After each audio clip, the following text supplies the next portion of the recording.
on va voir dans cette vidéo comment établir la formule de Lewis des ions.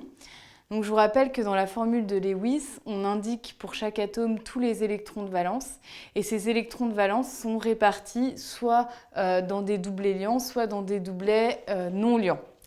Donc ici, c'est les formules de Lewis des atomes que vous devez connaître par cœur. Donc le carbone est entouré de 4 doublets liants, l'hydrogène d'un doublet liant, l'oxygène de 2 doublets liants et de 2 doublets non liants, l'azote de 3 doublets liants et d'un doublet non liant, et le chlore de 3 doublets liants et 3 doublets non liants et un doublet liant. On va voir maintenant le cas des ions. Donc, il y a deux types d'ions, les ions monoatomiques et les ions polyatomiques. Donc, comme le nom l'indique, les ions monoatomiques sont constitués d'un seul atome. Donc, par exemple, l'ion chlorure, Cl-, qui est formé à partir de l'atome de chlore. Et les ions polyatomiques sont constitués de plusieurs atomes, donc au moins 2.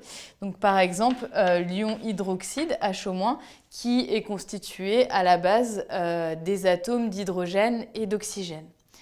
Donc pour établir la formule de Lewis des ions, on va utiliser des règles qui sont indiquées ici, une sorte de règle. Donc quand on passe de l'atome à l'ion, si un doublet liant devient non liant, cela fait apparaître une charge négative.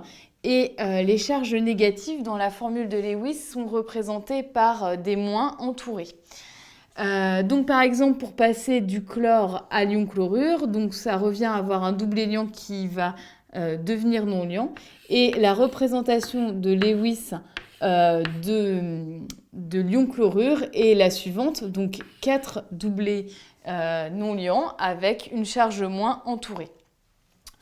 Pour l'hydroxyde, c'est pareil, on a donc un doublet liant qui va devenir non liant pour l'oxygène. Et donc la formule de Lewis sera représentée de la manière suivante. Donc 3 doublets non liants, un doublet liant et une charge négative.